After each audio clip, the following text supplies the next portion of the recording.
All right, what's going on, everybody? Welcome to the To Be Alive podcast. This is Saints in Pairs. I think it's episode 16. Good to have you back. It's been a month since we recorded our last episode, so super stoked. A lot of juicy updates, I'm sure, that are going to come out today. How you doing today? Good. I went to bed at like 3:30, and I think just about an hour ago I got off the high and like I feel the sleep stuff. But it's gonna be a good episode. I'm gonna dial in. Oh, let's go. All right, before we jump in, let's take a 1-minute meditation, settle in. So, listeners, please join if you can. Go ahead and close your eyes. Take a couple of deep breaths in and exhale. Take another deep breath in and exhale.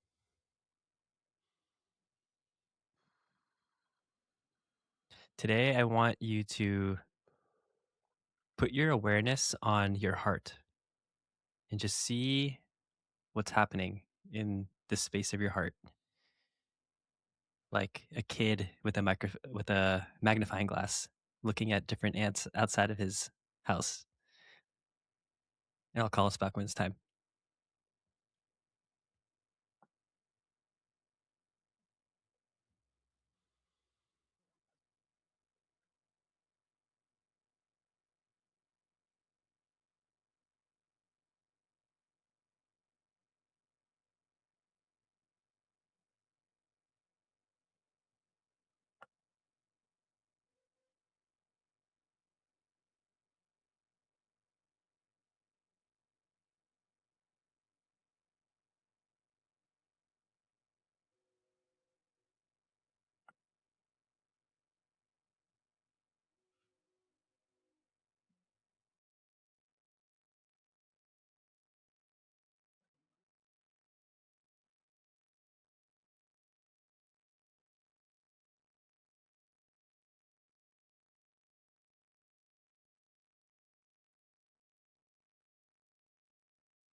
All right, come on back.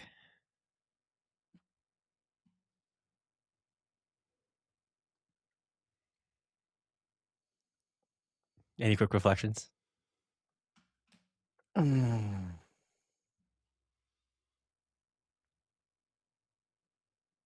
not quick. What about you? Hey, I love the honesty. I just noticed that like my shoulders were kind of hunched up like this, and then I kind of dropped them pretty suddenly, actually, during the meditation. That's the only reflection I got. Dude, you've been on the meditation grind. I've been on the grind, yeah. We'll get into it, but I want to focus on you, if you don't mind, for as long as we need to. I feel like there's been so much going on. I've kind of brought it up to you, in ways. I don't know if it's come through, but like I can feel there's a gear change happening right now. And it is not just like a gear change of like, like of the pattern that we've seen before. Like this feels like you're shifting into something new, at least that I haven't experienced as your friend. And it's really exciting to me. So I'd love to talk about that. And obviously before we hit record, this man tells me, I'm about to blow your mind. So let me start there. What would you like to share with us? And please share any background that I might need or the audience might need. Okay, so yesterday I was in a pretty stressful, for some reason, for the last like 48 hours especially, I've been very like something's off. And I've been thinking a lot since the new year of like, what do I want to do next? Yada yada. I've had some exciting stuff, but there's still like this, there's something off, there's something off, there's something off. And I feel even as if when I'm not doing any work, it feels like my soul is like dying. Like and the idea of like to do work or something has just been clawing at me. And I was really like low yesterday when I went to the event that you were at and you were leaving. And I noticed myself kind of like, I couldn't name it, but I stayed and talked to Leo a little bit. I talked to this random guy there. And ultimately, it was like I was looking externally to soothe myself for something that I just haven't been wanting to admit. And last night at like 10 or 11, I called my friend Sarah and I just like was honest. I was like, something's off. I don't feel well.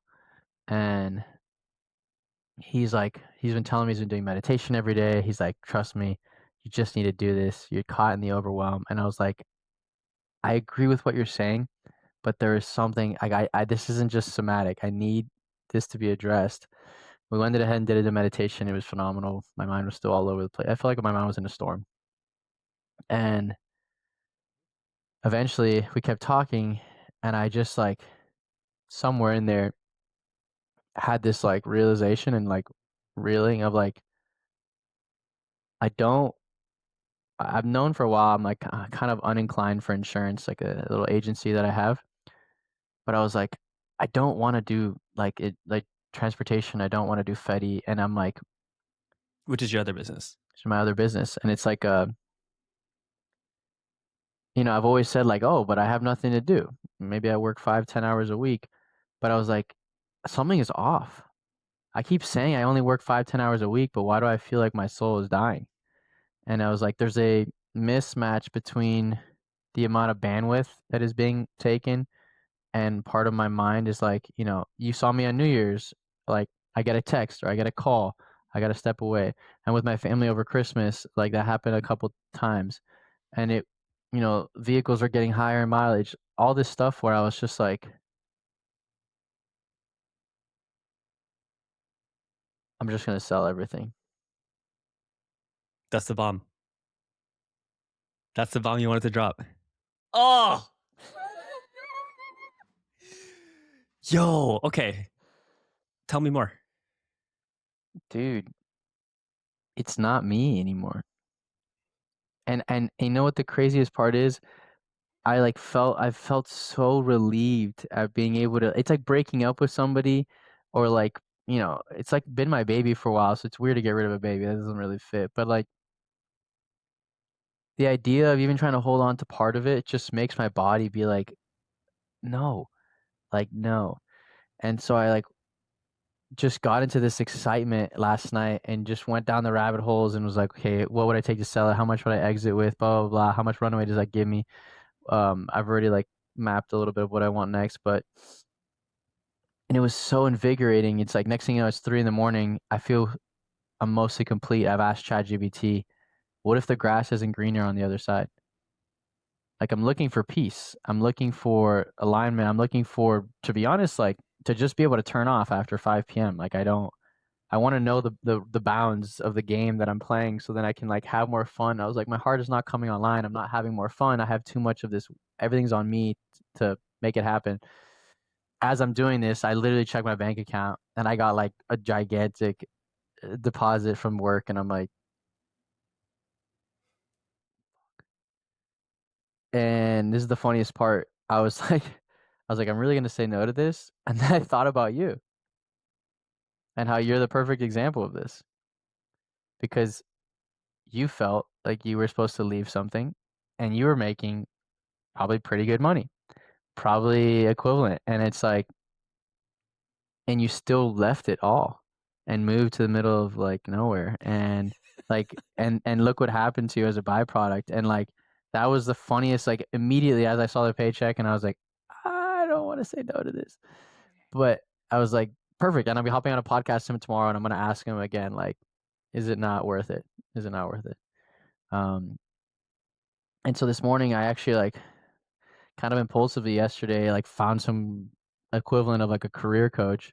They had a cheap call for this morning before like you do a free trial basically. Had a call with them this morning, voiced it even more, felt even more relieved. Gonna call my mom. Every time I'm gonna end a business venture, my mom and I always have the same conversation. It always ends the same way where she's like, I love you, I'm proud of you. And it was like exactly like the one I had with when I did the valet trash bin guys. It was like of course.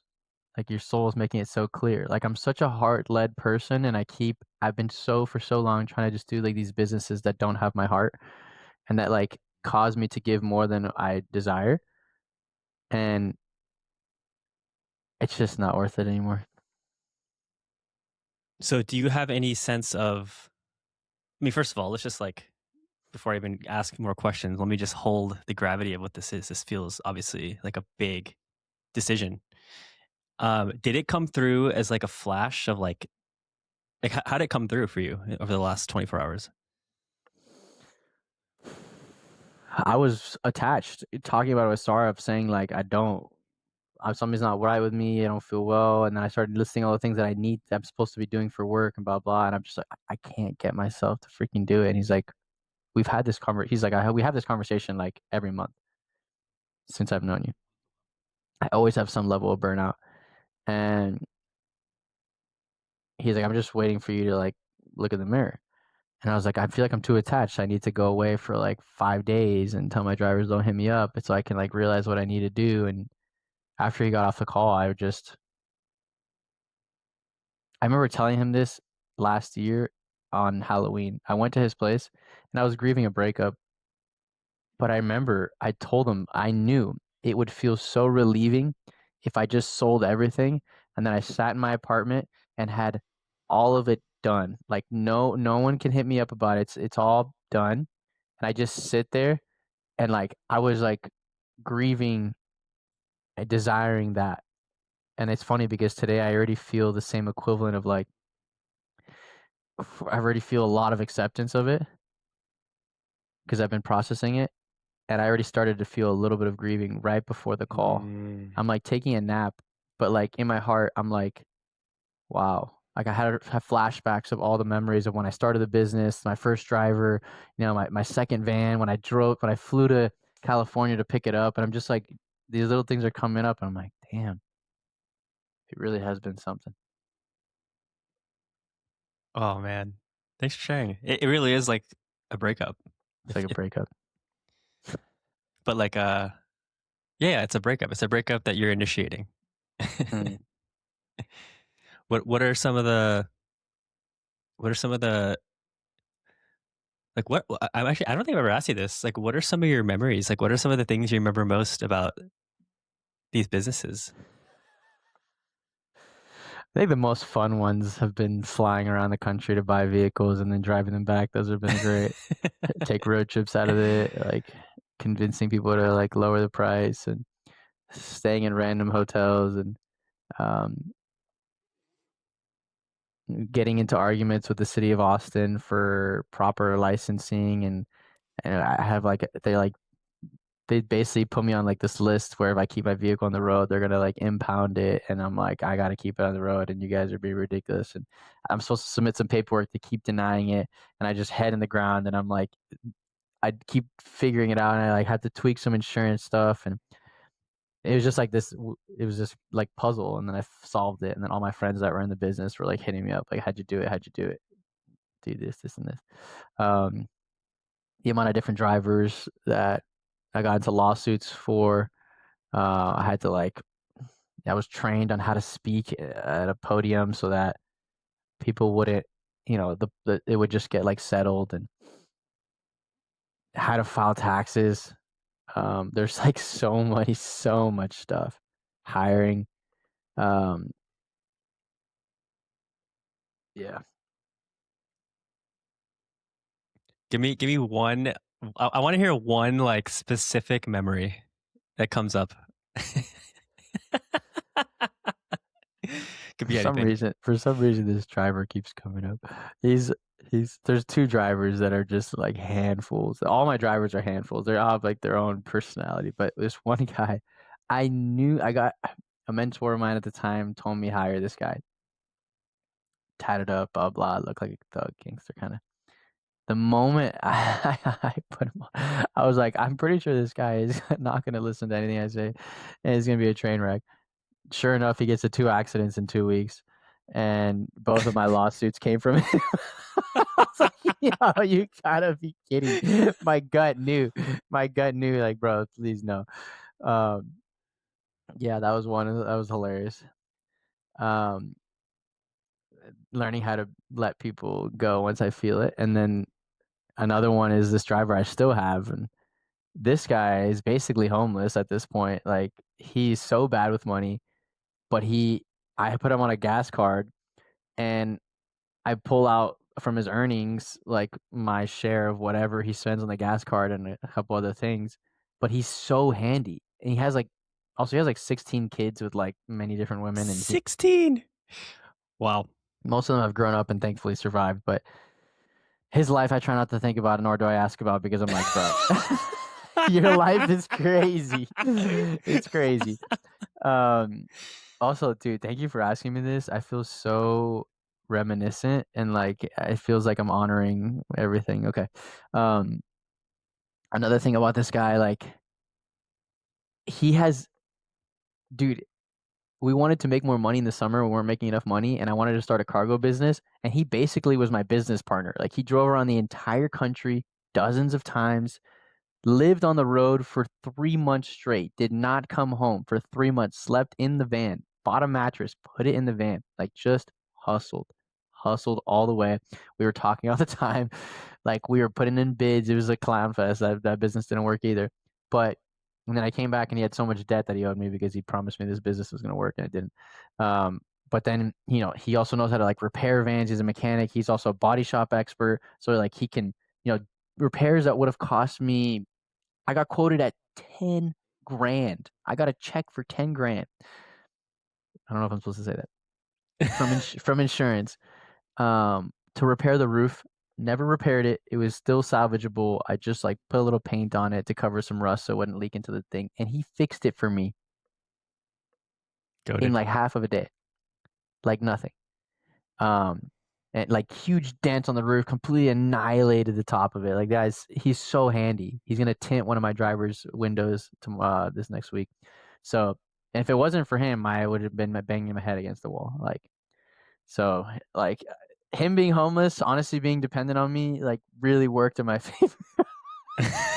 And he has so much love and respect for me. He's like, you're like one of the only people that like looks out for me and all this other stuff. When he needs money desperately, and he's like, I don't have money to eat. And I'm like, okay. He's like, dude, just advance it for my next paycheck. I'm like, all right. And sometimes he's just like so good to me with other stuff. I just like throw him an extra tip and stuff. I'm like, bro, please. Um, yeah, I've gotten, yeah, there's even some stories about like Fetty ownership, like the actual company that I will only ever say offline. But just some fun stuff of like learning how to manage in scenarios where you're like, I don't know if I want to be in this sitch. Yeah. Like something that I've always found so inspiring, and also it's just like it's just badassery in my opinion, because Mm-hmm. my dad's also a business owner. He has had a couple of businesses himself, so I've seen it from his perspective. There's like this ease to you when you talk about challenges that you faced running businesses. Like whatever it is, lost. Like you just said, I got sued twice. You're just laughing about it. Like like the average person is probably freaking out if they're getting sued. Maybe you were freaking out at one point, and maybe it's past now. But Mm. there's just like this. I feel there's just acceptance of like all the trials and tribulations of what it is to own a business, all the crap you have Mm. to deal with, all of the admin stuff that you would rather not do. Obviously, the business itself, you felt misaligned with like the actual soul, the vision of it, right? Like the mission Mhm. of the company. But for a while, it was aligned, right? At least to the way it was. So I just wanted to say, like, it's cool to me how you just oh yeah, this guy didn't pay me back, whatever, like no big deal. Business business didn't work out, no big deal. Like it's all good. I mean, yeah, my body knew, and fair, but on the inside, it's like my body is stressing, but Yeah. I've just learned how to have a high capacity or whatever. Another thing, the last couple of days, man, I've been eating cleaner than I ever have in a long time. Been cooking almost all my meals. I've been going to the gym almost every day, in the sauna once or twice a day. and I have been puffier and more overweight than I like have gained weight this week. And I was on the scale and I was like, why do I look so fluffy? And I knew it was just stress. Mm, Like it's just this like my body is not responding anymore of like it won't go forward. yeah, It's it's too out of alignment. it's too out of alignment. Yeah. I've never experienced it like this. Like usually in romantic relationships or other things, oh yeah, I'll split. But this is like,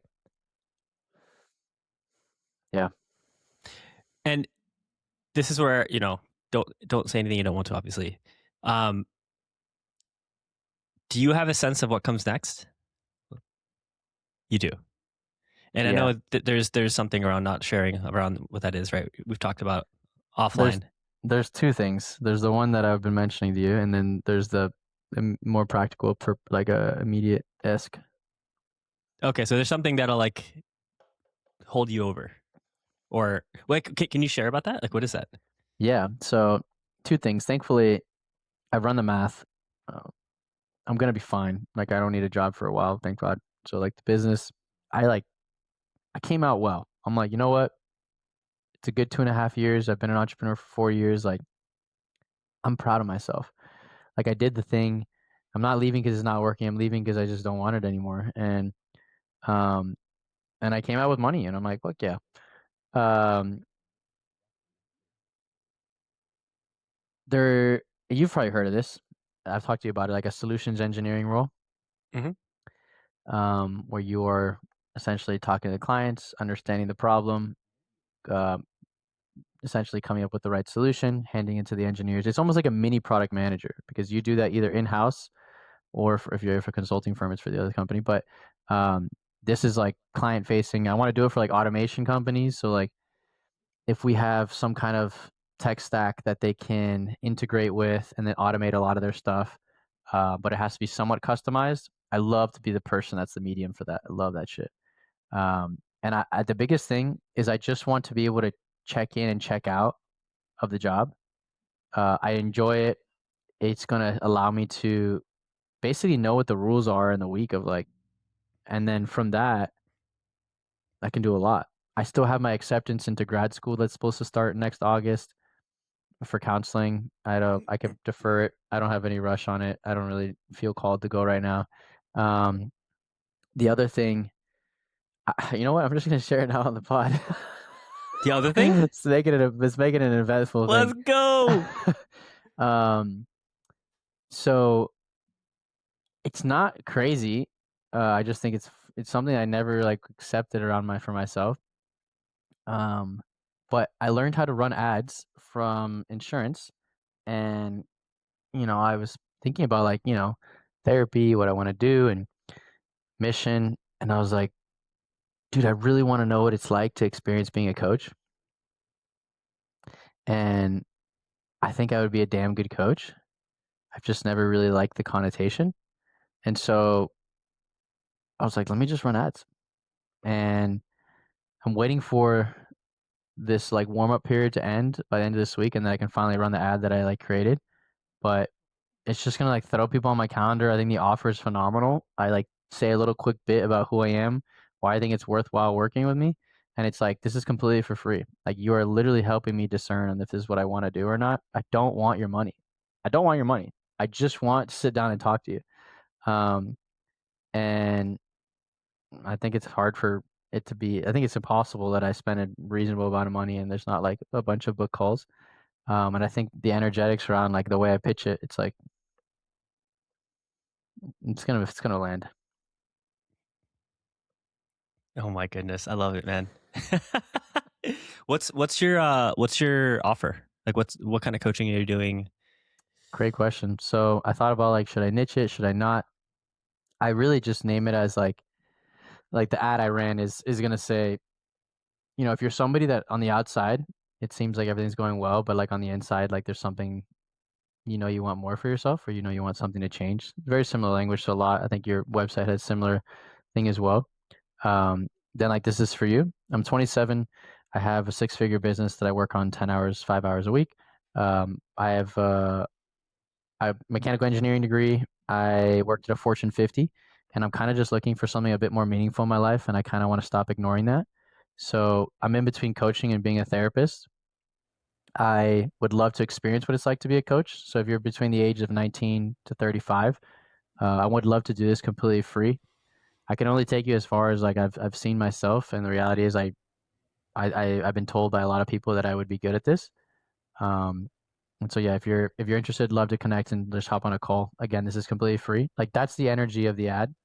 Um, it's very authentic. It's very pure, and I don't want to do like, oh, it's relational coaching, or I don't want to narrow it because I just want to have as many conversations as I can and just see what kind of problems are like naturally arising. Um,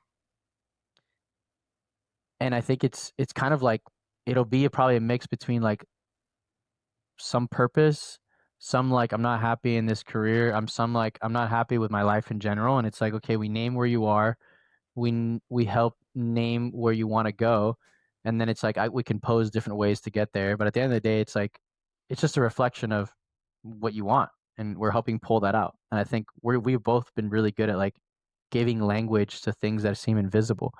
Um, so I want to go generic first, just get as many reps as I humanly can because I think that like serves me really well. And so I'm just gonna OD the calendar, just gonna OD it, and then I think from there it'll make sense of like okay, what would an offer look like and what would I niche in if it makes sense. Dude, that offer when you were just kind of reciting it, beautiful. I was literally like, where do I sign up? Actually, Yeah, dude. I mean, not actually, but but yeah, if I obviously. were, yes. So, if anyone's listening and really vibes with Andres, please reach out.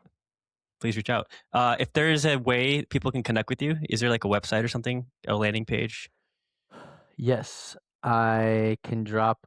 I don't know if it has like thumbnail stuff. I can drop like a Calendly link, and then I have like my website's just my name, first name, last name dot com. So Okay, see we'll my throw that name. in the description for anyone that wants to, who's interested. I've had many Mhm. friends tell me they love the way your perspective. So you never know. Dude, it's free, bro. It's literally free. I don't want your money. I don't. I have never made a. I don't know if anyone will ever say something as crazy as that, but I don't care. I don't want your money. I just want to help people. I just want to talk. I just want to help Yeah, get people where they want to go. That's it. yeah. There's a topic in there. I'm curious. It could be a little bit of a sidebar. I'm curious if you want to talk about it. Let me name it, and then if it doesn't feel alive, let's just not talk about it. But there's this idea that we've been talking about, you and I, and it's actually been in general. I've noticed a lot of people talking about this, which is like how to charge money to help people with things, like with like coaching. When it comes to Mm, spiritual advising, when it comes to life coaching, like the ethics around charging money and how much to charge. You hmm know, like just because I someone thought about can't. this a lot. I thought about this a lot for myself. Keep going. Yeah, so just like if someone, for example, could not afford, because typically coaching goes for like I think these days minimum is 150 an hour, Hmm depending on how often you want to meet. That can get really expensive if you want to do like 8 sessions, which is like 2 months. That's already getting into the almost six figures, the 4 figure range, right? hmm So how have you thought about that, like for you? As you and are you trying to create a practice where you're gonna like eventually charge people, or is that just like let me first see how I feel with free and then we'll figure that out? Good question. I had a phenomenal call with the therapist yesterday. Just I like found her website. I was looking for coaches or whatever, and we hopped on a call 15 minutes later because she had a Calendly link, and she told me how she runs her counseling practice. She only has 11 people. Excuse me, and she has like group stuff. I'll get into that. I'm really interested in this, and I think you would too.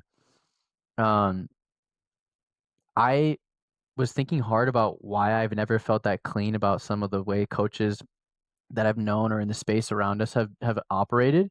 And I realized it's that I don't believe in the lack of conflict of interest that was being posed. So like I and it's backwards because if you want to market yourself and you go to a networking event, you meet someone, oh dude, like, this would be a really great position. Hey, reach out to me. Someone yesterday me literally talked to me and was like, hey, I think I can really help you. Hey, I think I can really help you. Please reach out to me. Please reach out to me. And I was like, I don't I don't want to reach out to you. And Sorry.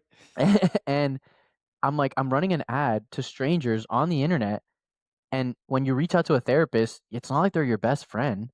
They're not in relation to you. There is a healthy boundary. And so it's purely transactional and it's okay because it's because of the boundary. And I realize that's the code of ethics that I'm willing to abide by. I do not believe if someone came to me right now and said, if you came, yo, can you coach me? I'd be like, I think money would make things weird between us. And I Yeah. love you too much. Yeah. I would offer it to you for free if you needed something because I just love you. And but I don't want money between us. And so with a stranger, maybe I don't want to be friends with you, but if this could serve you, then yeah, I'll trade time for money. Bro, you you just put words to what I've been feeling about this Mm, also. So I have a very specific example of someone I worked with recently. You're probably listening to this podcast, honestly. If you are, this you might find this interesting. But I charged this person how I would charge anyone, but this was also kind of like a friend. Like mm, we started off as friends, and then the idea of coaching came up while we were hanging out one day, and then we both kind of jumped at the opportunity. So this is not to say mm, I don't regret anything. Like this is all life and we're learning, right? But we did coaching for about 2 months, and I would say it was relatively successful. Like there was definitely something positive, a positive shift that happened, but our relationship changed. I yeah, think like I yeah, don't feel like we're really friends, yeah. basically. And I've actually been grieving that because it's like, damn, like I kind of lost a friend because it became more about coaching rather than like, something else. And if you think about it, that probably means that the way I showed up in coaching was a little unclean too, in hindsight, because I was like, how do I toe the line between the boundary of we're friends versus I'm your coach, you know? Mm, So having that and also I've had one more thing is I've had experiences with coaches who became friends, who became business partners and all this stuff, right? And that also never it's just too it's messy. messy. It's It's messy. too messy. So there's something there, and I think I'm gonna adopt the same thing. I Mm. really do believe there's some real wisdom in what you're saying. It's funny. Part of why I was so excited to try this is because I wanted to be able to eventually turn to you and two or three other friends of mine that I know are going to be freaking great coaches and be like, can I just like install this ad for you? Like, can I Yes. set up your ads? Like, can I just, and honestly, it's so valuable. It is so, if it works, it is so valuable. And I know it's going to work. Like, I've seen how this stuff works. And dude, I had to get into a $15,000 course to learn this thing on how to run it, which I'm sure maybe it's easier out there online. I've looked online. I never figured this out. This guy just like I can send you the Loom video. It shows you exactly how to do the whole thing. I went onto a coach's ad course. I still couldn't find out how to do this. Um, thankfully, a friend of mine is so good, and he gave me this course login, and I freaking yeah. That's the beauty of insurance. The whole reason I was in it. But I'm like, I would love to give this to my friends. I don't care. I don't want you to pay me for this. I want you to have this. I just want you to have this because if it can get you closer to what you want, hell yeah. Yeah. Yeah. I So would I lit. I would So love to be lit. a guinea pig. One question, or one, I should say, I guess hypothesis I have is typically with paid ads, the kind of people that it attracts can be, a different kind of category of the population for, Mhm. I don't know how else to put that, versus like, if you want someone who's like self-aware and like motivated and ambitious, it's like, but there's a way, I mean, the whole point of ads is you can target, and if you know how to target, perhaps you could reach those people. So I'd be curious to know how that That's works out. dude, maybe it's like something we all figure out together of like try honestly, so I from what I understand about ads, you just put out a crap ton of variations. And so this is how we like tested for some of the insurance stuff. Let's say I put out 7 videos. One is the one I just gave you. Another one's me putting another initial hook because the first 2 seconds is the most important part. And I hate it because then I feel like I have to be forced into some form of inauthenticity. Yeah. So I actually tried to utilize it. And I've been watching, there was this one girl that I saw online who does it so well. She'll do something like, and like she'll say something really funny or like really catchy, but then she's like super authentic the rest of the ad. And I'm like, yeah, I don't think she's selling out. I could do that.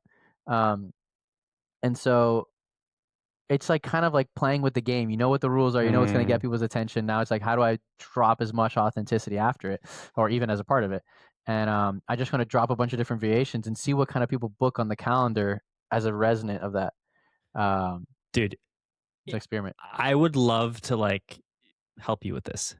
I literally did this stuff for an agency. Yeah, When we're I you already know. yeah, and so I could even help like look at the data and help see what's going on, what's working, what's not working, and we could even Mhm. talk about that stuff. This because there's something here. Just me bringing my brain about like looking at the collective and all this stuff. Like there's something about injecting authenticity into Mm. traditional marketing that I Yeah, feel like is it's ripe. And I think if we can do it right, like there's a way to, like you said, play the game, yeah, but like play it on our terms, right? And in a way that's serving those who are going to see our ads versus just like trying to manipulate them into clicking so that they buy kind of thing. Which we're doing that, but like the orientation towards the ad and our intention is not to just like get you know leads. The point yeah. is, if you resonate with this because it's a real reflection of who I am, please I'd let's love to talk. connect. Yeah, yeah, literally, I'd love to connect. Cheers. Let's uh, go, baby. That's exciting. and honestly, That's it'd be cool exciting. to get your feedback on the ad and like we can come up with different variations. Like it's fun. It's fun. And it's like as you see the calendar will fill up. So actually there's another story, and I don't want to give this idea off on our pod because I'm gonna tell this one to you privately, but there's another lead source channel that I think is cracked. And I already got one. And so I actually put this out like 2 years ago, a year and a half ago. I was interested in being a coach and whatever. And someone messaged me, dude, this is why I started even coming up with this again. And you saw me so excited. I was in Miami. I was taking a long walk, trying to decide what's next for me. And I just had this feeling of like, I just something about this whole coaching thing, something about what I'm doing now. I'm not content. And I, not joking you, I look at my phone and it says, "Hey man, I got a message from somebody. I saw this and I really could use I'm in the exact same place that you mentioned. Whatever, 24. I'm struggling with like what do I want to do in my life, blah blah. And I'd love to get on a call if you're still open to like coaching." And I was like, I haven't gotten a message, and I put this out a year and a half ago. And at the same time I'm thinking about this, I got a message on my phone, and it's been a year and a half. I'm like, this is insane. Let's go. That's a sign, baby. So, for what it's worth, Dude, I love it. I'm excited for you. This is huge. Like this is huge. I mean, like, massive, massive changes on the horizon, but like it feels so aligned. it's exactly, it's clean. To answer your question about how to make more money off of this, if I was to do more investment, I'd slow burn a little bit, get a lot more free stuff initially, and then lean in. But I think there's something about group. This therapist does this. It's really cool. She does like a group for ADHD or whatever, and it's like just like most of the value people get are not because of the one-on-one with me, but it's because they get to hear other people that are struggling with the same exact type of problem, and then it's collaborative in the discussion. And I think you and I have also been around this group that's doing a lot of collaborative and facilitating instead of teaching. And I think there's something there where you can charge, instead of 150 an hour, you charge $60 for 10 people. It's a lot of money in an hour you just made, or whatever the equivalent is. But if you try to make this your full-time gig, you got to go about it very differently. Yeah. I If it gets to that, we'll see. Maybe there's community stuff, but I just know that slow and steady is enough for me. Yeah. I Do love do it. it authentically. Yeah. Before this, I was on a call with someone on TikTok who I met who's also like, he just started to coach and he's, had a spiritual awakening and all these things. And, I actually think he's pretty qualified to be teaching now. My thing is most coaches probably are not ready to be coaches. And they're overselling. But he said something really interesting to me, which was like he struggled with the money thing because he Mm-hmm. felt like guilty for charging. Like this is going back to the question of ethics around Mm-hmm. charging for like charging money to help someone with something Mm-hmm. that they need help with. Because there's a human part of us. I mean, at least for me, where I'm like, I could just like do this out of the goodness of my heart, kind of thing. Um, and so I honestly haven't quite resolved that yet. and I jumped straight to charging, and it didn't feel very clean to me. But this person was like, I had to experiment with different things. I had to experiment with free, and then like low ticket, and then medium ticket, and then I realized like for myself that like, oh, I'm just gonna charge like high ticket, and I'm gonna do like a different model. I've never seen a model like his before, where basically he's like, for 6 months you work with me, you charge me, it was like multiple thousands of dollars, and you get like unlimited access. Like we can talk whenever you need, Mm, and I'm here for you during this time. And here's how much it costs up front. And I'm like, that feels pretty good in my real. heart. That feels good in my heart. And I've never Mm. seen that model before. Fair. Obviously, you can get, you can have problem clients that are like taking All the advantage of time. that. But that's part of the game that you learn. So, anyways, man, exciting stuff. Dude, I was sitting next to the third strongest power lifter in the world on a flight one time, and we got along so well. He started working out. He started inviting me to work out for a couple weeks. And this guy had a business. He went to MIT. He was brilliant, blah, blah, blah. He said I hated the corporate. He charged a flat rate for unlimited access to him. Power lifters from around the world with just like a subscription on him. But I saw his life was chaos because he had like 200 freaking clients. Um, so obviously within reason, but once you're valuable, it's like worth it to people. And I think his trajectory made a lot of sense. He went from free to low ticket to medium ticket. So you need to feel competent Mm, and honestly, like once you have a booked out schedule and everyone wants to pay you this low ticket 150 an hour or whatever, then of course you can say, hey, I'm sorry, I'm just becoming valuable. And it's not even to be a jerk. It's just like, well, this is what the market is paying. Um, yeah, and if they pay, they pay. right. It's just like economics. Yeah. Yeah, But yeah, I also like dude, I don't know. I would do this for free if someone said I'll give you food and the life you want, whatever. Here's your 5 grand a month, and I just live your life, have fun, and just do this for free. I would just do it. yeah, I just love helping. yeah. So I don't need to be a zillionaire. Cool, man. Appreciate you sharing all that. Yeah, 40 the, minutes in. Jeez, thank you the, for holding so much space. of course, the big reveal finally. The big reveal that you've already talked about before. You just didn't want to like, I get it. I I get it. just I get it. wanted the needle to move and it to actually have direction before I was like, and Yeah. then quit again. Um, okay, so we've shared about me. Um, Big movements. Have there been any big movements? I know so much about your personal life because we talk all the time. So I'm curious if there's stuff you want to share about on the pod specifically, or if there's anything new that I haven't even heard. Uh,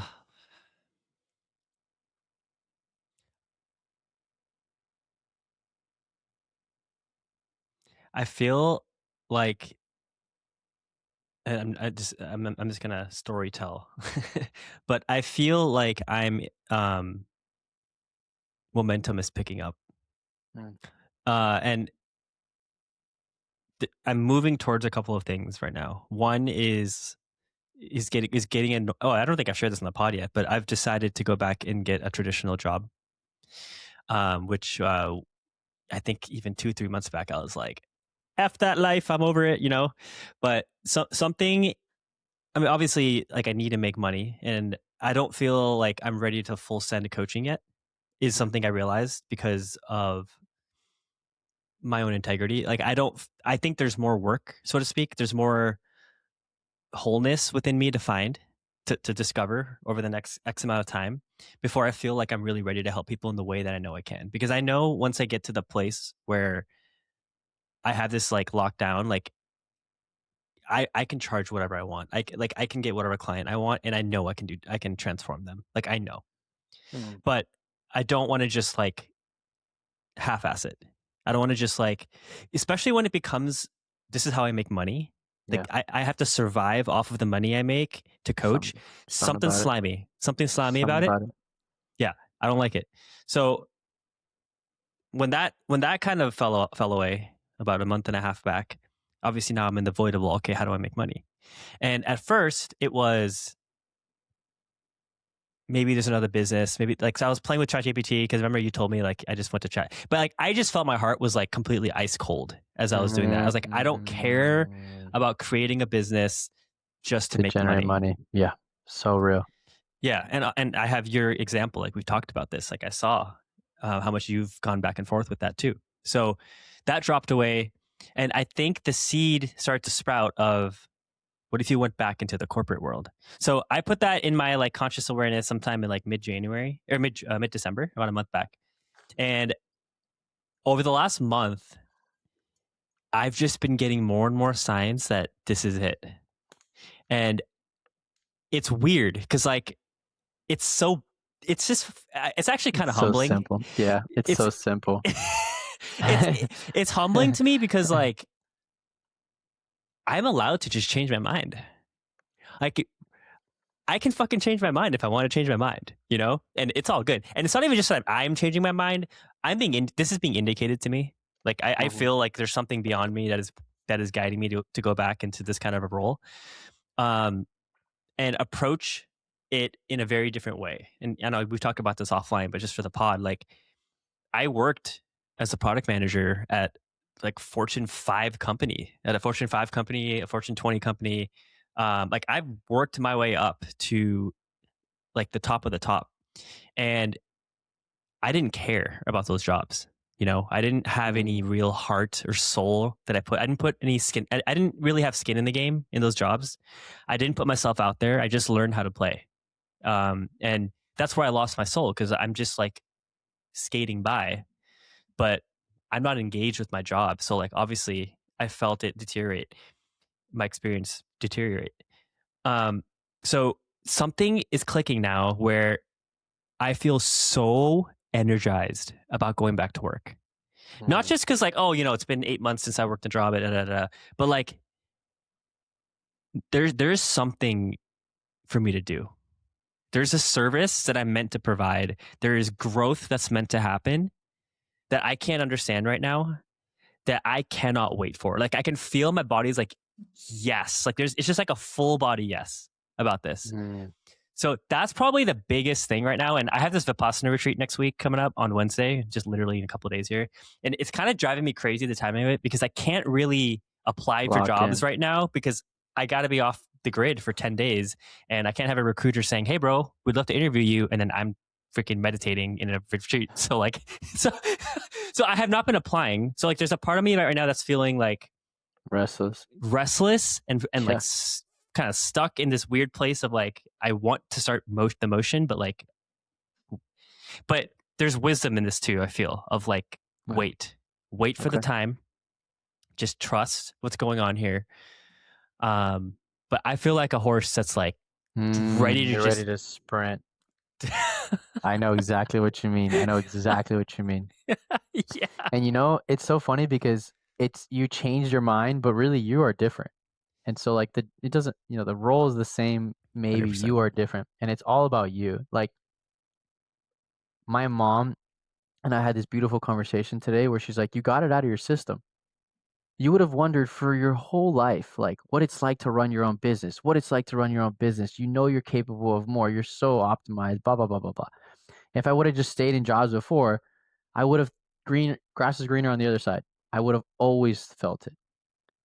And now I'm like, maybe I will run a business when I get older. Sure. But I'll do it differently. One, because I understand these like, somatically what it's like and what I don't like about it. And then two, it's like I'm different. And the biggest thing is I feel like this is almost the final straw, and I feel like the same thing for you of the self-respect journey. It's always going to be there with partners, romantic partners especially, and friends, blah blah.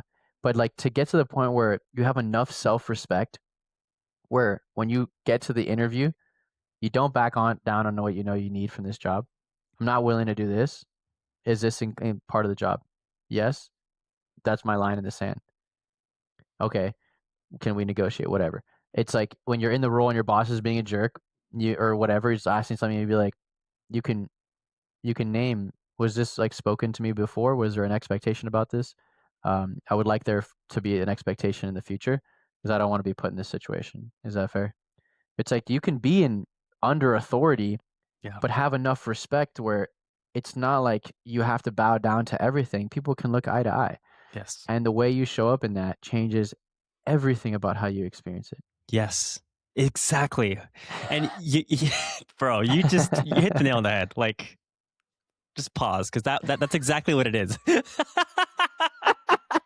I talk to my dad all the time about this, because my dad's like the most dedicated businessman I've ever met in my life. And when he was working jobs, he had the same mentality. He's like, I always went into every job I had with the perspective that I am an owner of this company. Yes. Yes. Period. Dude, your dad's goated. Your dad's goated. Your dad's so goated. Because like otherwise, it's like you're here taking orders, and maybe there's people out there that are genuinely joyful about taking orders, but I'm not. I hate taking orders.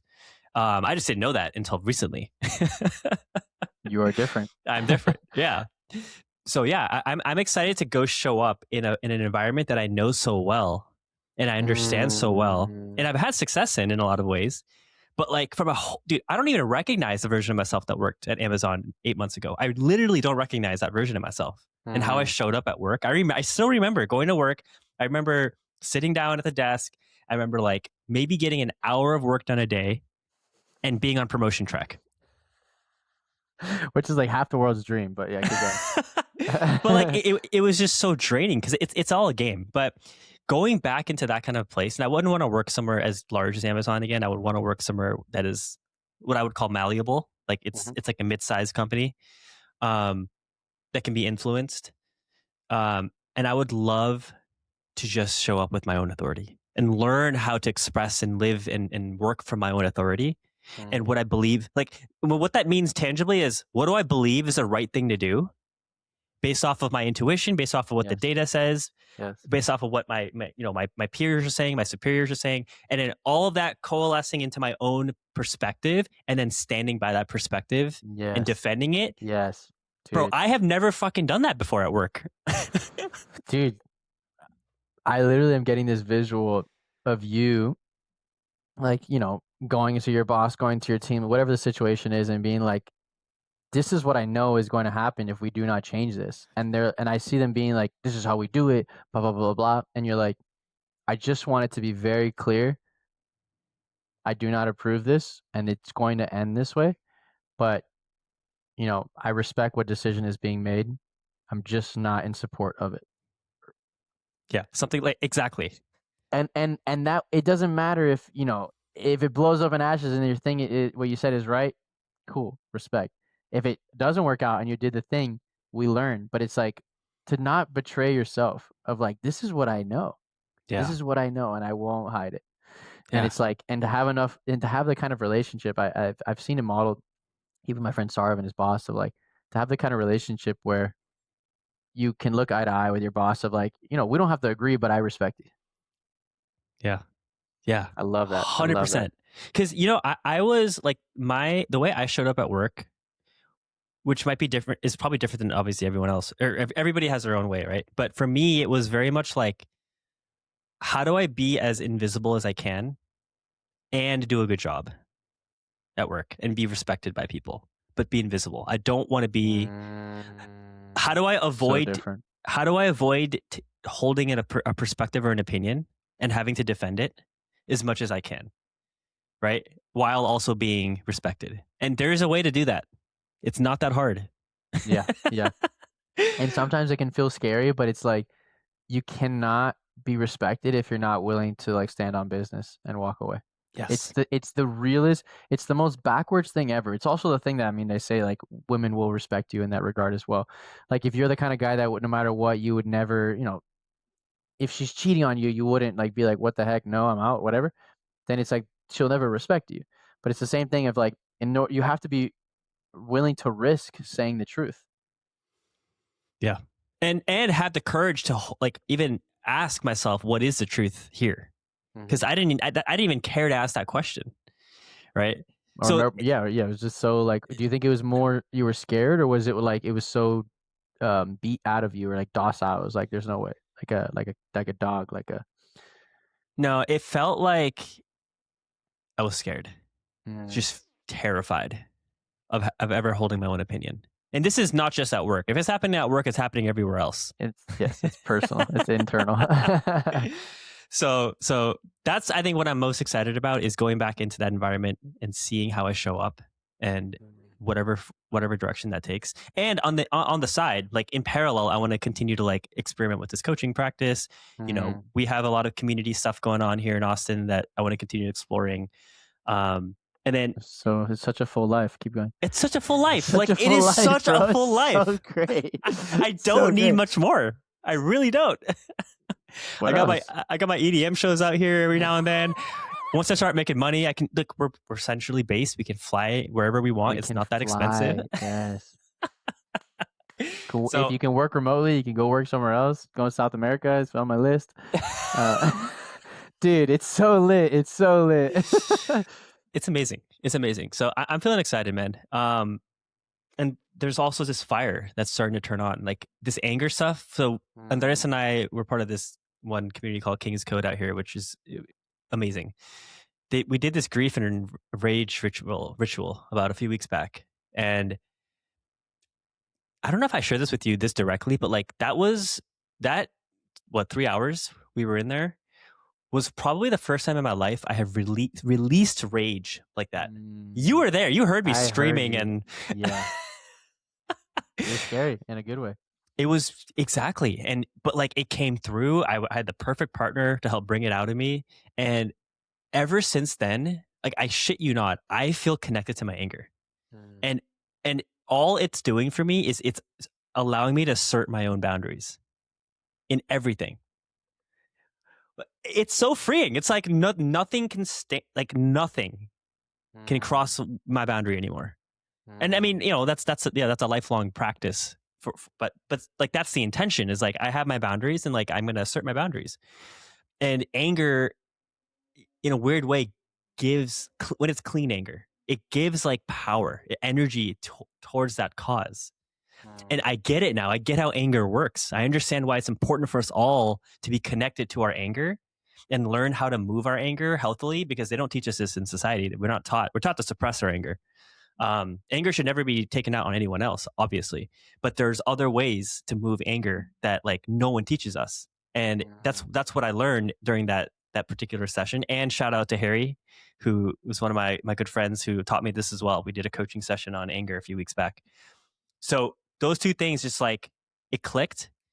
And now that I feel it, it's like I get pissed off more. If I wake up and I don't do what I say I wanted to do, I get pissed off. I'm like, why the fuck didn't I do the thing? Why did I meditate 45 minutes right now? Why didn't I eat at home instead of going out to, In-N-Out and getting a sandwich or burger? Like, why? And then I'm like, I get angry about it. Good. Take yourself seriously. Take yourself seriously. Why aren't you taking yourself seriously? Dude, I love that thought. I love that. Yeah. You're taking yourself seriously. It's I see it. I respect you more. Mm-hmm. Like, I've always respected you, but like it's like Rob, you weren't there. Rob at the last event, this guy like he was like, oh, Rob was like, oh, what do you think we should do right now? And this guy said it really firmly. We should do this, this, and that. And Rob was like, I want to be your bitch right now. Like own your wants, bros and sisters. Bro, when listening. when a man like says the thing or is firm or like says exactly what he needs or wants or whatever, it's so masculine, or he's like angry in a way that's righteous of like, why aren't you fucking doing that? Like you said you were gonna do that. It's like it's so masculine, it's kind of attractive. It's like so attractive that even me, I'm just like my dog right there. It's my dog. Say less. Respect goes up. Dude, that's fire, bro. It's so important. I think just to get off on a little bit of a like, what is the phrase? Tangent? Platform, whatever. I'm blanking right now on all the idioms, but there is just a complete lack of embodied masculine men to teach men how to lead them, like lead themselves, and women too, but like just because we're two guys, like just talking about men, that like this King's Code thing we've joined, and I'm actually, I want to ask you about that in a second. Like what's been your experience with it over the last 5 weeks or so? If it's affected you, if it's helped you in any way. But that's what I think this group is trying to is experimenting with, is how do we like show men that they already have everything inside of them to lead, um but like there just aren't spaces for us to practice, and there aren't embodied individuals to show Model. us or Yeah. model it to us. Yeah. Yeah. So what's been your experience with this particular group? Dude, you know how the other day I told you, so their second big event, I wasn't a fan of it. And then this men's thing, you were like, hey, I'm kind of out. I feel like I might be outgrowing it. And then we Which saw it. I have an update on, but go on. I haven't. Yeah, okay. And I have an update. And this guy, you know, in the WhatsApp chat was stirring the pot, saying today he messaged in this group chat with all the guys, and he was like, you know, there's something about the way this is being held, and I'm not a whatever. He was giving his cup of tea, and he was trying to maybe give feedback. I had this realization right now, as we're talking, of you were like, oh, what's your experience with it? I think I get out of it what I put into it. And so instead of me being like, oh, the leader this, the leader's not doing that, the leader's, I wish they would have organized it. I'm like, why didn't I just stand up and say something? He is asking for that. He literally said, this is not my group, my event, my nothing. I am here to help us rise together. What do you want? What do you guys want? And why am I being a little baby in the background? Oh man, I wish you would have done it like this, or I'm not a fan of it. Why didn't I just stand up and say something? He's already given me all the authority I need. Yeah. Like he's given me permission. So Yeah. I think in order for me to get more out of it, I think I am self-respecting enough to start to say a little more. Beautiful. And dude, so we talked, I think 2 days ago about this, right? After the last event, it was a men's circle.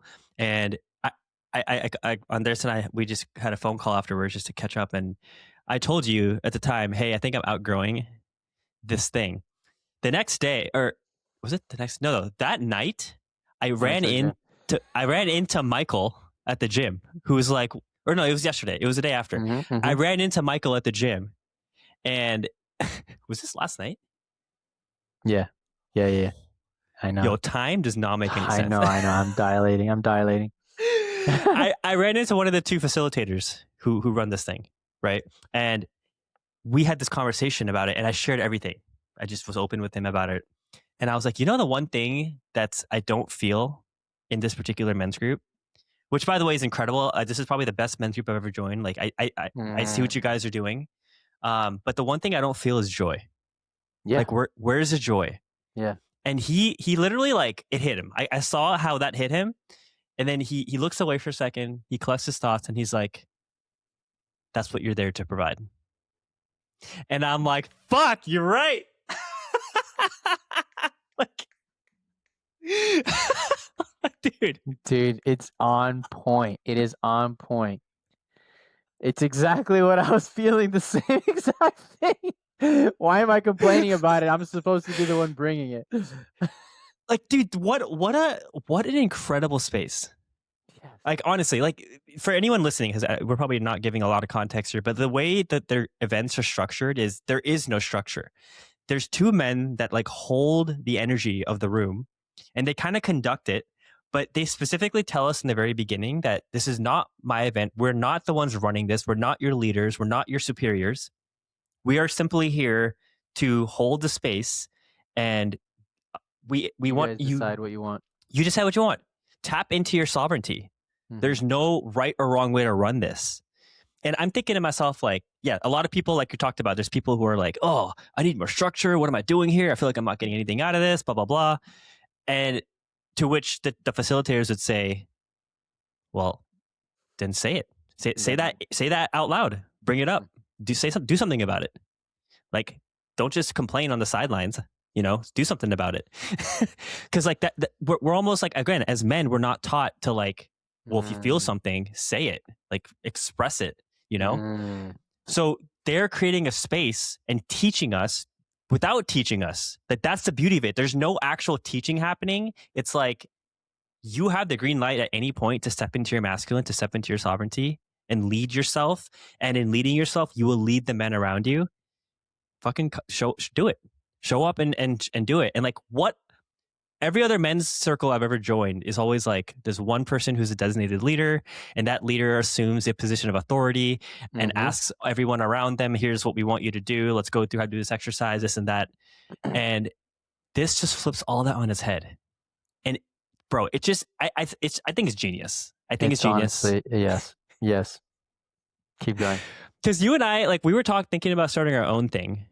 And I remember specifically one day we were walking around that neighborhood right outside your apartment, and you were like, I don't want us to come off as leaders in this. I don't want to be the leader. Yes. Yes. It's so ironic. It's so ironic. It's why for so long I wanted to find something. I have attended at least a dozen men's circles here in Austin, different ones.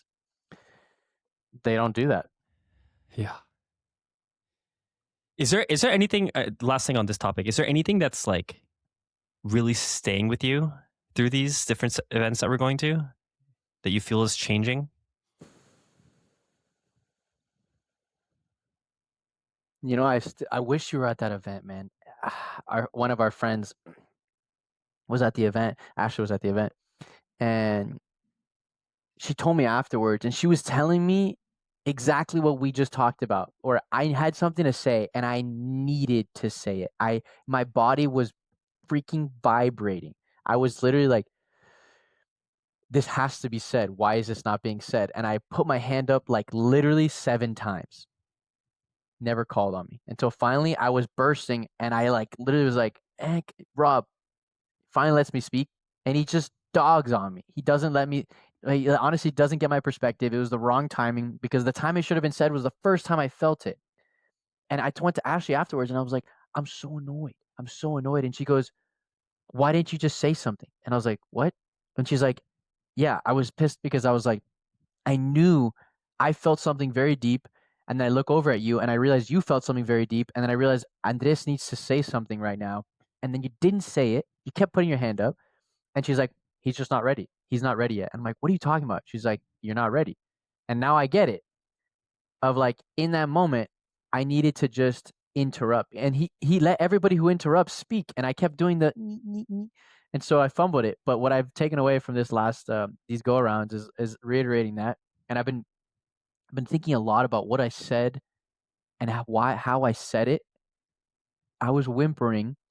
By the time the seventh go around came, I was so kind of defeated. I ended up like minimizing myself, and I said it like dog shit. I said it like dog shit, and what I had to say was freaking goated. I was like, bro, I was revealing. I was like, what if everyone in this room is just bringing perspective?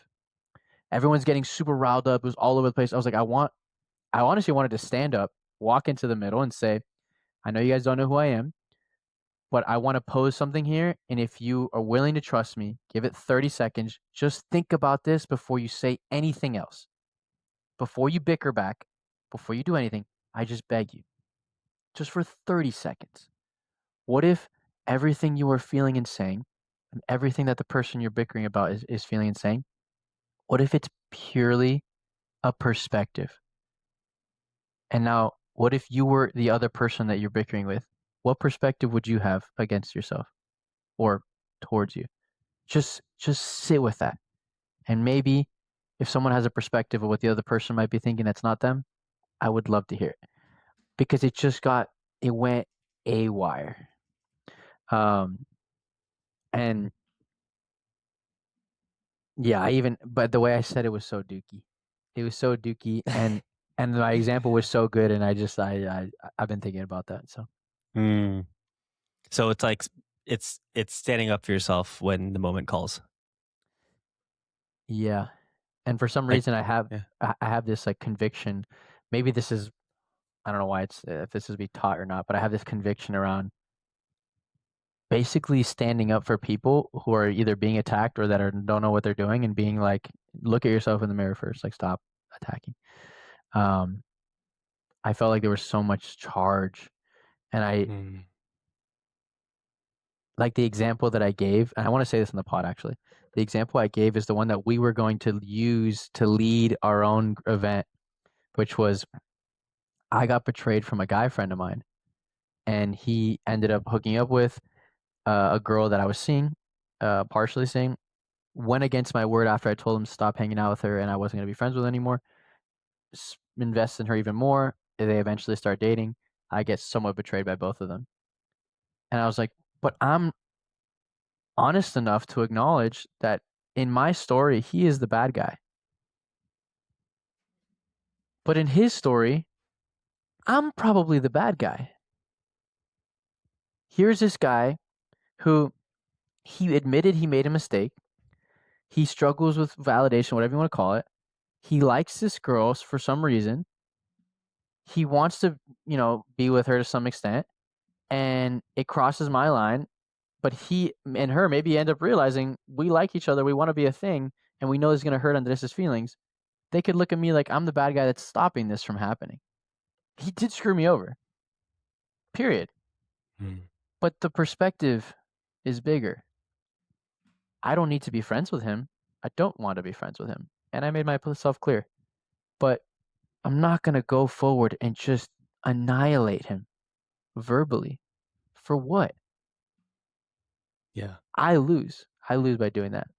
For some reason, I feel so moved to say this. So what's the? I feel like I'm reading between the lines, but what's like what does it mean to understand that everyone has their own perspective?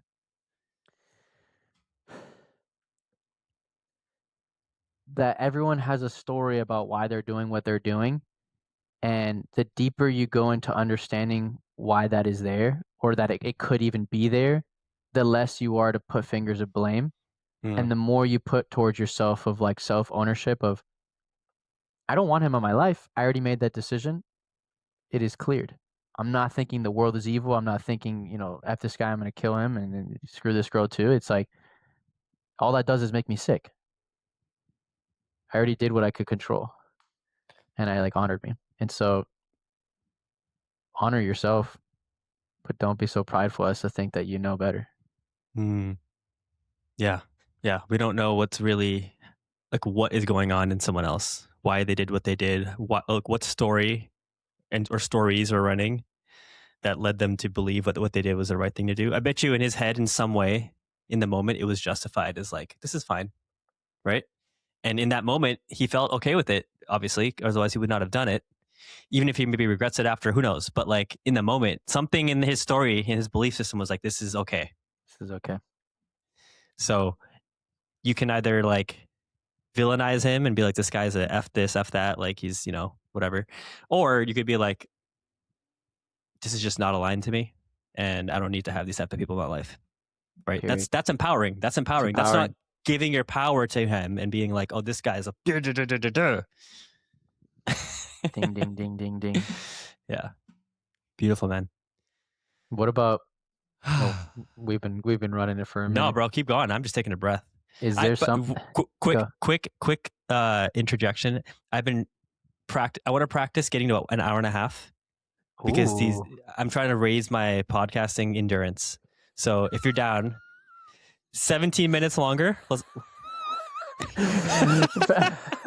podcast endurance is crazy. I think you're doing a great job, bro. Job. When I talk to other guests, I'm well, you know what happens? Can I just talk through it real quick? Please. What happens is I hit a lull in a conversation, and then I will internalize that as, oh shit, as the host, you didn't do a good enough job of keeping the vibes high the whole time. And I'm realizing that's dog shit. That's not actually how this works. And there can be lulls in a conversation, and then we can come back up and have highs, and then we can have it's all part of it. And I don't need to freak out if there's a lull. So I want to practice getting to 1 hour and 30 in whatever way I can. I probably should have told you this before we hit record, money. But bro, come on, I go with the flow, baby. So do you have something that keeps? I'm curious why you brought that specific question up. Why is it that what have you been taken away from this that keeps coming up for you? The King's Code. King's Code, man. It's a lot, man. There's a philosophical angle to it, which sounds kind of crazy. And then there's just the embodied masculine. Which direction do you want to go? Which one feels louder to you? I want to hit on the philosophy. I want to hit on the philosophy real quick because Hell yeah. Who cares why? I just want to. So I don't know. That's what I like to hear, bro. Let's go. Jeez, like I'm always trying to fucking justify something. I just want to. So, okay. So there's something happening right now across the world where, for whatever reason, people's consciousness, like people are starting to wake up. And my ears ringing as I'm about to say this, which I don't think I have my own theory about ear ringing and stuff. I don't think it's all medical. I think there's I'm getting chills all over my body. Holy crap. There's something happening across the world right now where individuals are waking up. And what I mean by that is they're beginning to truly question their way of being and their way of life, right? Like we all were told that we're supposed to live a certain way. We're supposed to value certain things. And I think people are starting to realize that, wait, I didn't choose these values. And because that's reflected in how vital someone feels in their life, how alive they feel. So without getting into the whole crazy story of that, but this is happening. Like people are starting to wake up. I'm one of those people in the last couple of years. I did not believe in any of the spiritual things I talk about on this podcast before. I actually thought it was crazy. And in the past, in historical times, I'm talking like pre 2000s. Historical, my boy. Let's say pre 1900s. I already made that cut, baby. So pre like let's say 1900s, and for thousands of years before that, the way spiritual truth was transmitted to people was from a guru, right? So guru had communion with God. Guru has all the information, all the knowledge, and the embodiment of that knowledge. They're a living proof of someone that has communed with God, or saints, whatever word you want to use. And then they find disciples, and the disciples take their teachings and they disseminate it into the larger population, right? Like that's how it was, a top-down model of how spiritual truth disseminated into the collective, right? We are now in a different model altogether. That model is dying. That's why we don't hear about I think the current guru, at least in the Hindu tradition, is like Sadhguru. There's a couple of people, but it no longer has like this finality to it. Like this is the way. If you want to know God, this is the way, kind of thing. Obviously there's religions and stuff too, but what's happening right now is because so many people are waking up around the world and questioning their literal existence, the modality through which spiritual truth now disseminates is not going to be as deep as it was with the guru disciple thing, but it's going to be more about like creating spaces, communities where a few members who have awakened set up this space, and people like Rob and people like Michael, who run this King's Code, they have awakened. It's very clear to me. And they've embodied that awakening enough where now they're creating a space to show people what it is to awaken. And you feel it. You feel it. It's not something you're taught through like, hey, here's the philosophy of, the universe and how everything works. And take my word for it. Go do your mantra meditation every day and then you'll realize God. Like that's what it was before. That still exists. But now it's, oh, Andres, like you have such a warm, loving presence, man. And you're just like, you just love every person you cross paths with. Guess what? Every single person that you talk to feels your vibration. They feel your energy. Everybody feels your like purity, right? And you leave, there's a residue of that's left in people. And they feel it. They don't have the words to describe it, but they feel it. And that's what these communities are creating. They're creating spaces for people to feel like there's something there that I don't know what it is, but it felt more real than the rest of my life. And I want to explore what that is. And so that's what's happening across. Like there's communities that are being built with this kind of intention of like sharing the resonance of like truth of what's actually happening. And I think King's Code is one of the first that I've come across that is doing it right. That's why I'm so high on them. is because they're actually doing the thing that I have intellectually understood is happening. They're the first example of it I found in the world, even more than the startup I was at before. And no disrespect for that to them. Like, I hope everything works out there too. But I'm just saying, like, this works. Like, this is, to me, it's very early on. They've said to us many times this is an experiment, but it has it. It's right there already. So that's why philosophically I'm so like drawn to this group, and I wanted to talk about it, because there is something that they're doing that's going to be a blueprint for how other communities are likely going to operate too. Just watch, just wait, just mark my words, dude. Honestly, hell yeah. It's the same way we would have done it if we would have done it.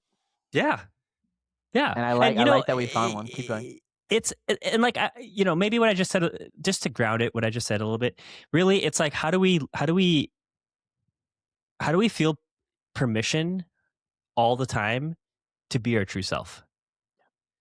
That's what these communities are trying to do. Like, let's just forget all the spiritual shit for a second. Like, that's truly what this is. It's like, here's a space for you to be yourself. Now practice, practice, practice. And then bring that into the real world. Can you define what it means to be yourself? Because I can see people on the pod being like, "What do you mean I'm myself all the time?" Or they think they are. Yeah, and it's almost like, if you know what I mean, you know what I mean. If you don't know what I mean, you don't know what I mean. It's not my place to try to convince you. I would say, if you're somebody who suspects there's more to life than what you've lived so far, and it's a quiet whisper that sometimes is louder, but sometimes kind of goes away, comes back, you're who I'm talking to. There's a part of yourself that is like, there's a real you that is trying to break through, and you're ripe for it. If what I'm saying is makes no sense, and you're like, what do you mean by true self? That's okay. Like, it happens in everyone's own timing. But in each of us, there is like the true Andres, the true Akash, the true me, like the version of myself that, if all my conditioning fell away, if I could remove all the conditioning of who I'm supposed to be, how I'm supposed to act, all this stuff, what's left? That's the true me.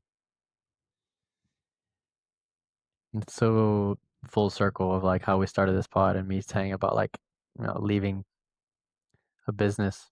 And it was like another form of me. Yeah. But yeah, keep going. And that's what it is, man. And so these spaces are places to practice that in very, very safe ways.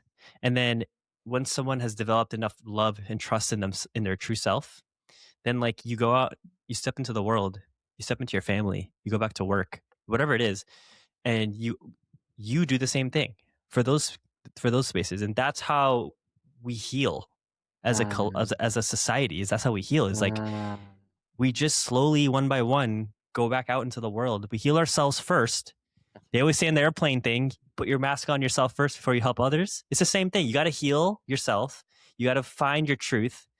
And then, just by being you, you will start to like heal people around you. Like, that's how it works. I see it. And you've been talking about this for so long. It's just so interesting. But like, I think that was such a simplistic way to name the power of this. Yeah. And then the masculine embodiment side of it is just like, I'm describing to you what the chocolate could taste like and what notes are in there. And then when you actually taste it, that's what the masculine embodiment, that's the actual work that's happening in these spaces. Like, we're actually practicing that. We're going through grief. We're going through rage rituals. We're doing men's circles. We're having men and women circles. Like, that's where the actual work happens. That's where all the energy metabolizes. So anyway, I just think it's so cool, man. I think it's so cool what's happening. And this is the first of so many that are going to pop up. Just wait. Sheesh. Sheesh. Dude. All right. How you feeling? You're a king. You're a king. I'm good, bro. We got 7 minutes at least. Don't We you don't have to- dare. Don't you dare try to get me off this pod, bro. I'm gonna slam dunk your ass. Slam dunk my ass. So, we've gotten the kingy code. We got the coaching. Do you want to, you're talking about your Vipassana a little bit. Why are you going on the Vipassana retreat? Thanks for Just for the asking. audience, it's a 10-day, all you can do is meditate retreat.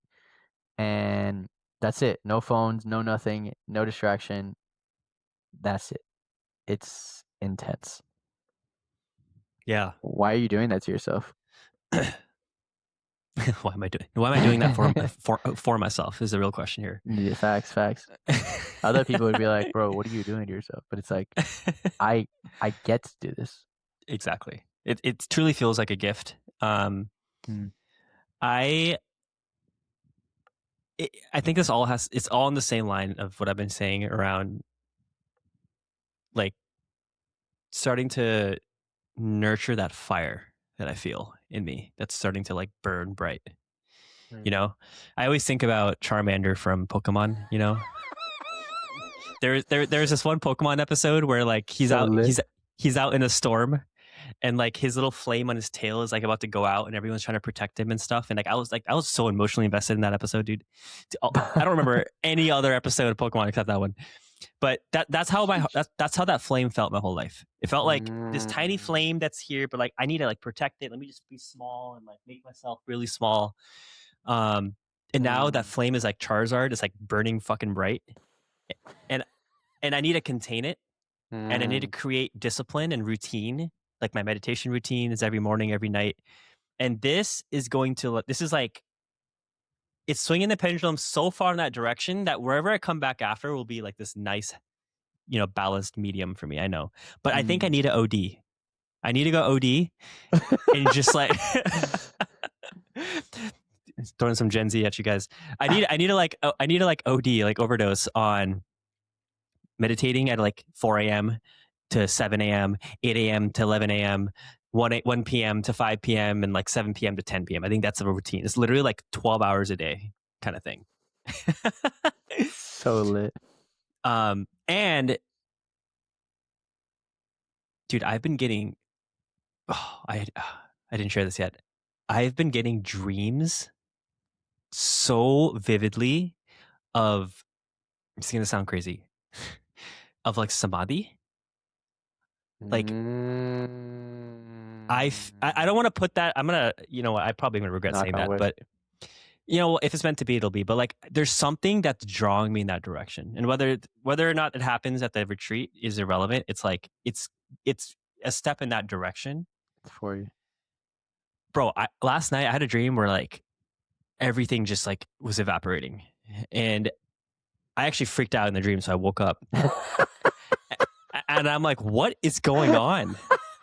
The psyche cannot handle it. He's like, ah. I mean, that's what happens when I'm meditating, and I get to that.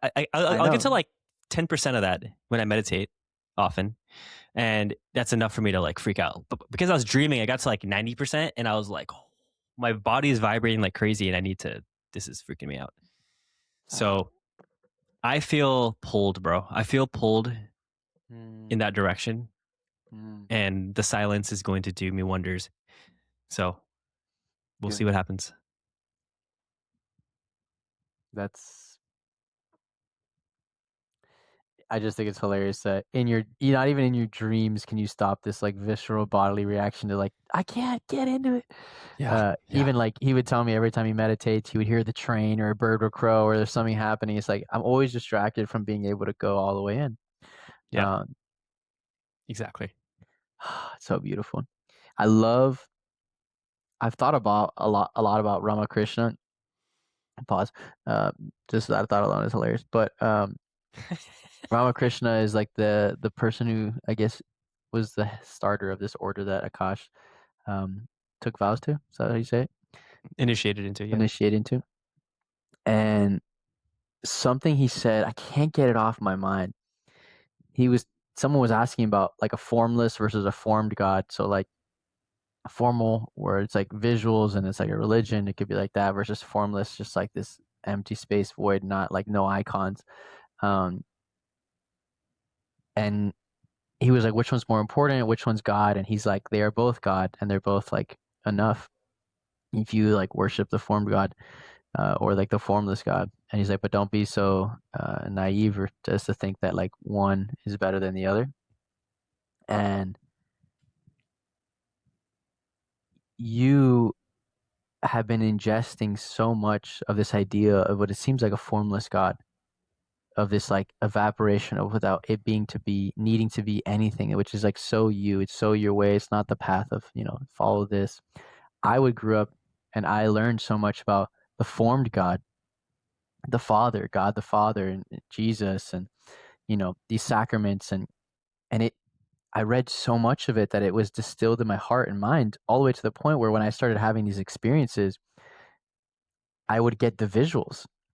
I would get the experience. I would get someone physically showing up in my mind's eye or in my heart or in my, like, I'd open my eyes and it almost feels like I'm watching Mary walk down the aisle and receive, and it basically like hold hands with me as I'm receiving the Eucharist in a Catholic church. And it's like, for so Mm. long, I was like, how do I make sense of this? How do I make sense of this? And it's so beautiful. I see the parallel, and I think Ramakrishna did such a great job naming it. And now I feel so warm around this thing about like your samadhi, this idea of this evaporation into this formless feels so whole. And I look at the old way I used to live and I'm like, oh, I see you. I love you. I get it. But I love what is happening with you. I just love it. I just love it. Thanks, man. Yeah, the personal versus impersonal thing. I've actually been meditating on Ramakrishna himself, like very much like you would pray to Jesus type of Mm, thing. Um, because my longing for God is it's so abstract that I actually kind of need to anchor it in something for right now. fair. Um, and like the beautiful thing is because Ramakrishna himself was so like as many faiths, so many paths, like that's his whole thing. Mm, Um, I feel the energy of Jesus in him when I mm, meditate. And I feel like I feel, and then I feel the energy of Ma Kali, who's like one of the fierce gods of one of the primary gods in Hinduism. She symbolizes a more intense energy, like an intense mother type of thing, but still like a mm. mother. She still takes care of you, but she's Isn't like, she's the one that he would like scream out yes, to of like, where are you? Where are you? I miss you. yes, yes, yes, yes, yes. And so I Mm, have this like triple energy I feel when I meditate on Ramakrishna, and that's that's what I'm cultivating when I'm sending you everyday text saying, "Hey, I meditated today." Like that's what it is. Is like I want to mm, sit with him. I want to be with him. I'm reading his gospels right now. Like I just want to feel even more connected because mm. that's so important, right? Like I'm sure like when you're praying to Jesus and stuff back in the day, or even now, it's like you feel connected. Like something just so deep in you is connected. It's a channel to God. Yeah. And I think I'm opening that channel. It's so new to me that it's going to take time. But I am so susceptible to distractions. I Mm, scroll my phone. I eat shitty foods. I'll get coffee. I'll do this. I'll do that. Like, I have my own way, I guess, but I'm a very like of the world person in that sense. So exploring this in a Vipassana setting where like there's none of that, and I can truly focus on the art and the craft of meditating, and whatever I learn, whatever I distill during those 10 days, I want to bring back, and I mm. can't wait to do that. So thanks for asking. Yeah, dude. It would be, for some reason, I want to say this last thing. To I This morning when I like finally was like again coming to acceptance about this whole like letting go of the business, I started to like get overwhelmed with like joy, and I started like singing, and then I got like a little emotional, but like kind of like a couple tears of joy. And then I did this meditation. Sarah taught me last night. It's very simple, but I told myself I meditated today for 30 minutes. I'm gonna do it every day. I might do it right after this call again. Um, and while I was meditating, my mind's going other ways, blah blah. At one point, I feel like I am looking at myself. I'm sitting on my couch, and in like a third person, I come into the room and I sit in front of myself, and I hold my own face, and I was like, I love you, Mhm. and I will not leave you, and I won't let your voice go away. And I just had this like moment with myself. It was so beautiful. And it was just acknowledging of like, I've been struggling with this business and all these other things. And I'm like finally owning that. I'm like, I don't want to deny what my heart feels, even if it's like, oh, money, whatever. And it was like, I won't leave you. Like, I see you. I love you. And I will put you first. And I won't let you go to the wayside. Um, and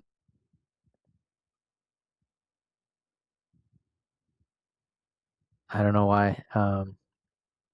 It's just a very beautiful, like, even when I think about you and Ramakrishna and this whole journey of like coming back to yourself, like you're literally coming back to yourself. Dude, thank you for sharing that. My heart feels very warm right now. It Wow. was it was something. I was floored. I feel like it's a good note for us to stop today. Sounds good. Oh my goodness. That was wow. Yeah, I feel like I'm going to sit after this too. So, thanks everybody Done. for joining. We love you very much. Stay kind, and we'll see you next time. Much love.